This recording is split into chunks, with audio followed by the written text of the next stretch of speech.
How can you customize the equalizer on the iPhone? Let me show you how it works. If you're new here, consider subscribing for more tutorials and videos like this one.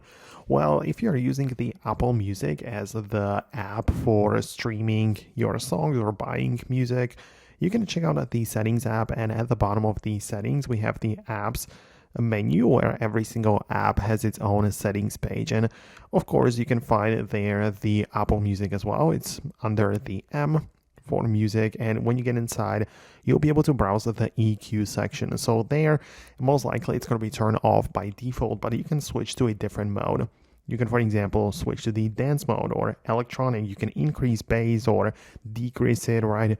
And if you want to just come back to the original, just turn it off at the top and you are basically done with it. So it's pretty simple actually, but that's kind of how it works.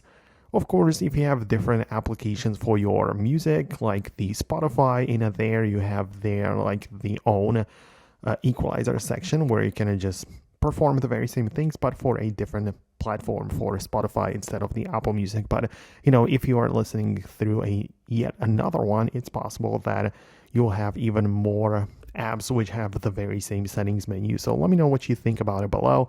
Hit a thumbs up and subscribe for more, and I'll talk to you later. So thanks a lot, and I'll talk to you soon.